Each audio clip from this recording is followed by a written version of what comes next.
अरे सुप्रभात। मेरे बच्चों, आज आपको हम जो मित्रता पाठ में दो गद्यांश छूटे हुए थे, आज आपको हम उसकी व्याख्या करेंगे। बहुत ही इंपॉर्टेंट और महत्वपूर्ण गद्यांश है। ये तो 2024 का पेपर है। मैंने सोचा आपको थोड़ा सा पेपर दिखा दे। यहाँ पर सामान्य निर्देश है। इसके बाद अभी आपको हम गद्यांश को पढ़ाने के बाद पूरा पेपर भी दिखाएंगे, किस प्रकार से आपको पेपर पेपर को सॉल्व करना है। यूपी बोर्ड का पेपर है प्यारे बच्चों, तभी आपको हम दिखाते हैं। तब तक के गद्यांश की व्याख्या थोड़ा सा हम कर दे। बहुत ही इंपॉर्टेंट ये पैराग्राफ है मेरे प्यारे। बहुत ही परीक्षा के विषय क्वेश्चन में माने होता है। उपसर्ग है, संग में माने होता है सात। क्या है? उपसर्ग है, संग में माने सात। कुसंग का जो सबसे भयानक होता है, ध्यान दीजिएगा मेरे प्यारे। कुसंग यानी कि गलत लोगों का साथ। गलत लोगों का साथ होगा तो क्या हमारे ऊपर आएगा? बुखार आएगा, ज्वर आएगा, बीमारी आएगी, समस्याएं आएंगी। वही यहाँ पर लिखा लेखक ने कि कुसंग का ज्वर सबसे भयानक होता है। यह केवल नीति और सद्वृत्ति का ही नाश नहीं करता, बल्कि बुद्धि का भी क्षय करता है। प्यारे, इस गद्यांश को बहुत इंपॉर्टेंट गद्यांश है परीक्षा की दृष्टि से। इसको आप 3 से 4 बार पढ़ेंगे। किसने लिखा है? आचार्य रामचंद्र शुक्ल ने। आचार्य रामचंद्र शुक्ल ने हिंदी साहित्य का इतिहास 1929 लिखा है। प्यारे, मैंने आपको बता दिया। कु माने होता है, कु उपसर्ग है, संग माने साथ, यानी कि गलत लोगों का साथ। जो गलत लोग हैं, जिनका नेचर गलत है, जिनकी आदतें गलत हैं, जिनके स्वभाव गलत हैं, जो जो नशेड़ी प्रकृति के हैं, या जो शराबी व्यक्ति हैं, लोग हैं, ऐसे लोगों का साथ बिल्कुल नहीं करना चाहिए। ऐसे लोगों का साथ बुखार के समान इस प्रकार से करे, मलेरिया हो जाता है, टाइफाइड हो जाता है। वही लिखा है, कुसंग का ज्वर सबसे भयानक होता है, यानी कि गलत लोगों का साथ सबसे खतरनाक होता है, तकलीफदायक होता है। प्यारे, अब यहाँ पर आप लिखेंगे उपरोक्त गद्यांश का संदर्भ। गद्यांश का संदर्भ कैसे लिखेंगे? प्रस्तुत गद्यांश हमारी पाठ्य पुस्तक। यहाँ पर देख लीजिए मेरे प्यारे, मैंने आपको इसके पहले भी आपको दिखा दिया था।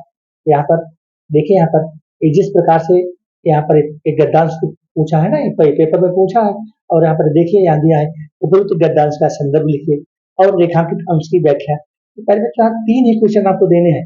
एक गद्यांश के आधार पर संसार में सबसे तुच्छ निराश्रित प्राणी कौन है? मतलब इसमें से पढ़ के इसका आपको आंसर देना है। और इसमें से जिस पाठ का होगा यहाँ आप संदर्भ लिखेंगे, और जो रेखांकित एक लाइन में जो अंडरलाइन किया है, सिर्फ इतने ही कि प्यारे आपको व्याख्या करनी है, इतने की। पूरे गद्यांश की व्याख्या नहीं करनी है। नोट कर लीजिएगा, गांठ बांध लीजिएगा।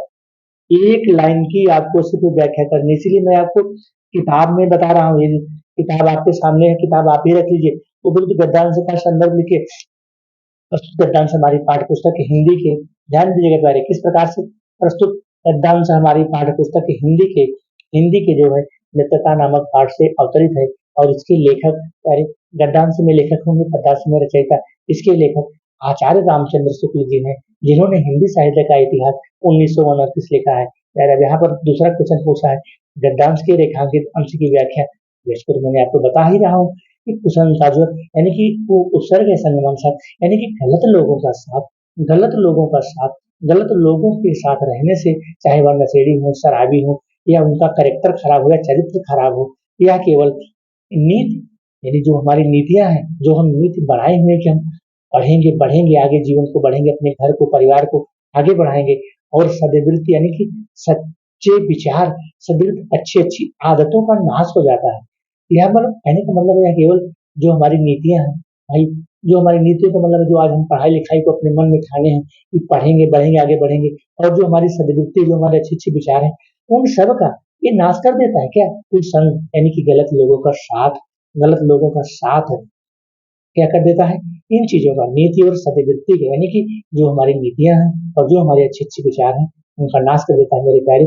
बल्कि या बुद्धि का भी क्षय माने क्षय करना, नुकसान करना, नष्ट करना, बल्कि यह बुद्धि बुद्धि को भी क्षय करता है। तो मेरे प्यारे, और इसी प्रकार से यह ये जितनी भी सारी आदतें हैं, यह सब युवा पुरुष की अगर संगति बुरी हो गया, अगर हम गलत लोगों के साथ होंगे, तो वह उनके पैरों में बंधी हुई चक्की के समान होती है, जो दिन प्रतिदिन अवनति, और भी उपसर्ग है मेरे प्यारे। ये अव क्या है? उपसर्ग है। नत मतलब गड्ढे में गिराना, अर्थात गड्ढे में हमको लगातार गिराती चली जाएगी मेरे प्यारे। ये दूसरे वाले प्रश्न का गद्यांश के रेखांकित अंश की व्याख्या, ये इसकी व्याख्या हो गई।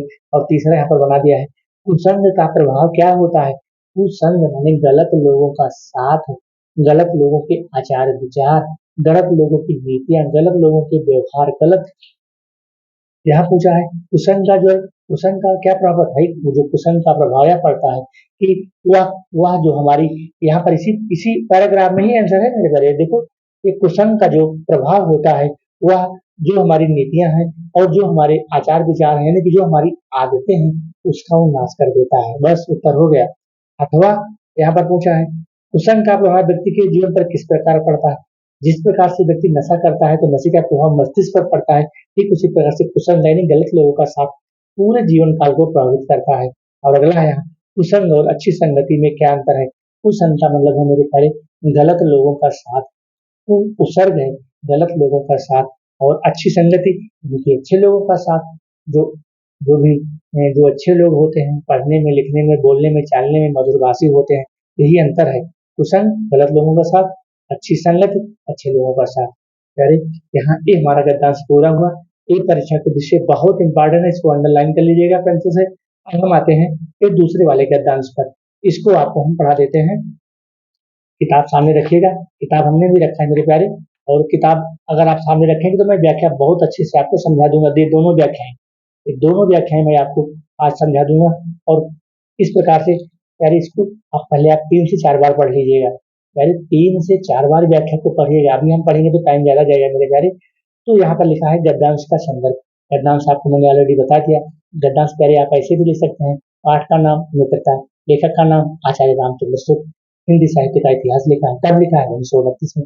या फिर आप ऐसे भी लिख सकते हैं, प्रस्तुत गद्यांश हमारी पाठ्य पुस्तक हिंदी की मित्रता नामक पाठ से अवतरित है और इसके लेखक आचार्य रामचंद्र शुक्ल, प्यारे आचार्य जरूर लगा क्योंकि सम्माननीय शब्द है, आचार्य रामचंद्र शुक्ल जी हैं, जिन्होंने हिंदी साहित्य का इतिहास 1929 लिखा है। और ये हिंदी साहित्य में प्यारे आलोचक के रूप में माने जाते हैं, श्रेष्ठ आलोचक के रूप में माने जाते हैं। रामचंद्र शुक्ल हिंदी साहित्य में श्रेष्ठ आलोचक के रूप में माने जाते हैं। अरे यहाँ कुछ लिखिएगा आप, देखांगे पंक्ति की व्याख्या। यहाँ पर देखो, एक लाइन यहाँ अंडरलाइन किया है और यहाँ 1.5 लाइन किया है। बस इतने ही की आपको व्याख्या लिखनी है, पूरे गद्यांश की आपको व्याख्या बिल्कुल नहीं लिखनी है। अगर आपको लिखा है कि जब एक बार मनुष्य अपना पैर कीचड़ में डाल देता है, कहने का मतलब पैर हुआ जब हमारा साथ गलत लोगों के साथ हो जाता है, जब हम नशेड़ी लोगों के साथ हो जाते हैं, गलत आचार विचार लोगों के साथ हो जाते हैं, तो फिर क्या होता है? अब फिर वह नहीं देखता कि वह कहाँ और कैसी जगह पैर रखता है। कहने का मतलब है जिस प्रकार से जो प्यारे बचपन की उम्र होती है, माता पिता भी हमेशा मोबाइल के लिए मना करते हैं। ठीक है भाई, अब तो मान लीजिए कि प्यारे आधुनिक युग आ गया है, 6G का युग आ गया है, लेकिन जो माता पिता की बातों को हमें मानना चाहिए कि वह हमेशा मना करते हैं कि बेटा इसके साथ मत जाओ, नहीं तो तुमको गलत रास्ते पर छोड़ देगा और तुम बेकार हो जाओगे। और यहाँ पर दिया है कि तुम्हारा विवेक कुंठित हो जाएगा। जब हम गलत लोगों का पहले साथ करेंगे तो जो हमारी बुद्धि है, जो हमारा विवेक है, वह क्या हो जाएगा? कुंठित हो जाएगा, शून्य हो जाएगा और भले बुरे की फिर हम पहचान नहीं कर पाएंगे। ठीक कहने का मतलब है, अगर हम मान लीजिए किसी शराबी का साथ कर लिए तो वह अगर नशा कर रहा है तो वही नशा हम भी सीखेंगे।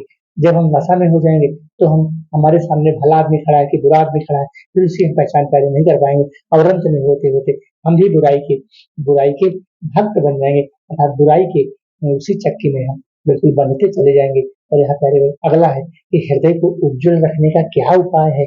मेरे प्यारे अब यहाँ पर देखो, इसको पढ़ना कि अतः हृदय को उज्जवल और निष्कलंक, उज्जवल उज्जवल का मतलब होता है स्वच्छ साफ, निष्कलंक निरुत्सर्ग है जिसके ऊपर कोई कलंक ना हो, निष्कलंक जिसके ऊपर कोई कलंक ना हो।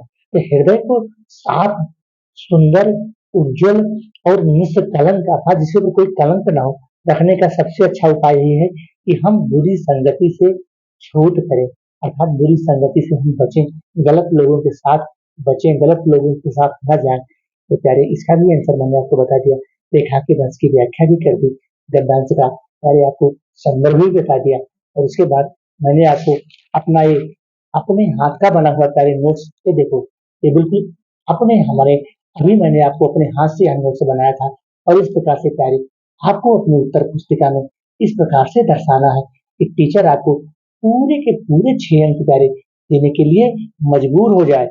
और यहाँ पर हम आते हैं जो अंतिम पैराग्राफ है, यार इसको आप पढ़ लीजिएगा। यहाँ पर 2 लाइन में अंडरलाइन पूछा है प्यारे, बहुत से लोग ऐसे होते हैं जिनके घड़ी भर के साथ से बुद्धि भ्रष्ट हो जाती है। मेरे प्यारे गांव में कुछ नेता लोग होते हैं, नेताएं होती हैं, वो क्या करते हैं जानते हो? अभी बताते हैं आपको, बिल्कुल पर बने रहिएगा। तो द्रुत गद्यांश का संदर्भ पहले आपको बता दिया मैं। प्रस्तुत गद्यांश हमारी पाठ्य पुस्तक हिंदी की मित्रता नामक पाठ से अवतरित है और इसके लेखक आचार्य रामचंद्र शुक्ल जी हैं, जिन्होंने हिंदी साहित्य का इतिहास लिखा है और यह हिंदी साहित्य में प्रमुख आलोचक के रूप में माने जाते हैं। यानी प्रमुख आलोचक के रूप में आप लिख करके इसको अंडरलाइन जरूर कर दीजिएगा। अब यहाँ पूछा है रेखांकित अंश की व्याख्या। रेखा धन अंकित, जो रेखा के नीचे अंकित है, देखो बहुत से लोग ऐसे होते हैं जिनकी घड़ी भर के साथ से बुद्धि भ्रष्ट हो जाती है। कहने का मतलब है प्यारे बच्चों, अगर जो लोग आपको निगेटिव विचार देते हैं, जो लोग आपको हमेशा निगेटिव विचार देते हैं प्यारे, उनका साथ आप छोड़ दीजिए, उनके साथ उठना बैठना बोलना आना जाना, क्योंकि अगर आप हमेशा उनके संपर्क में बने रहेंगे तो हमेशा वो निगेटिव विचार ही आपके दिमाग में रखेंगे और आपके दिमाग में पॉजिटिव विचार नहीं आएंगे तो आपका बुद्धि भी आगे नहीं बढ़ेगा प्यारे। क्योंकि उसने बीच में ऐसी ऐसी बातें वो करते हैं जो कानों में ना पड़नी चाहिए। मतलब ऐसे लोग होते हैं गंदी गंदी बातों को करके, गलत गलत बातों को करके, अनावश्यक उपहास की बातों को करके कानों में और चित्त पर ऐसे प्रभाव डालते हैं कि वह हमारी पवित्रता को नाश कर देता है। तो प्यारे, कहने का मतलब है, लेखक के कहने का मतलब है, जो दुष्ट प्रकृति के लोग होते हैं, जो दुष्ट प्रकृति के लोग होते हैं, वह दुष्ट प्रकृति के लोगों के साथ बिल्कुल आपको नहीं करना है मेरे प्यारे। बुराई की प्रकृति कैसी होती है, बुराई मतलब ये क्या है, यहाँ पर ये भी मतलब जो गलत लोगों का साथ है, इससे बुराई अटल भाव, यहाँ पर देखो इसको पढ़ेगा, बुराई अटल भाव धारण करके बैठती है, बुरी बातें हमेशा धारणा में बहुत दिनों तक टिकती है।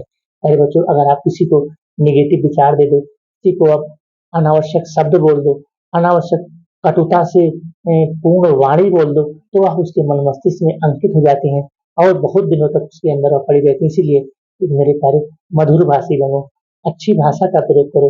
अगर आप मधुर भाषी बनेंगे, सुंदर भाषा का प्रयोग करेंगे, तो आपके द्वारा किसी के दिल को दुख नहीं होगा और आप कभी भी समस्याओं से जूझेंगे नहीं मेरे प्यारे। अगर मेरा यह वीडियो, अगर मेरी यह मेहनत करे आपको अच्छी लगी हो तो सब्सक्राइब करना मेरे प्यारे। सब्सक्राइब करने से आपका फायदा होगा प्यारे, क्योंकि जैसे ही मैं वीडियो अपलोड करूंगा तुरंत आपको नोटिफिकेशन मिल जाएगा और आप हमारे वीडियो को अच्छा देख सकते हैं मेरे प्यारे। इस प्रकार से आज हमारा एक मित्रता का पाठ समाप्त होता है प्यारे। हमने लगभग लगभग 5 से 6 वीडियो आपको बना करके अपलोड कर दिया है और इसी प्रकार से प्यारे आपको एक बार फिर हम अपने नोट्स की ओर ले चलते हैं। एक बार इसको देख लीजिए प्यारे। इसी प्रकार से आपको यहाँ 4 शब्द, 3 से 4 शब्द प्यारे आपको शुरू में लिखना है और 3 से 4 शब्द लास्ट में लिखना है। फिर सीधे संदर्भ पे आ जाना है। प्रश्नोत्तर नंबर से लिखिए खंड व वर्णनात्मक, और यहाँ पर आप ऐसे संदर्भ लिख के इसे पहले हाईलाइट कर दोगे, और हाईलाइट कर दोगे ना, यहाँ पर पूरा आपको 2 अंक दे देगा एग्जाम में। फिर उसका जो चश्मा, वो जो उसका चश्मा है ना, इसी में पड़ेगा, क्योंकि जो उसका चश्मा है इसी में पड़ जाएगा और पूरा। और यहाँ पर आप व्याख्या कर देंगे, जो व्याख्या है, और ये भी व्याख्या पूरी करके इस प्रकार से मेरे प्यारे आप इसको आप पूरा हमने कर दिया। और अगर हमारा वीडियो आपको अच्छा लगे तो सब्सक्राइब करना प्यारे। धन्यवाद।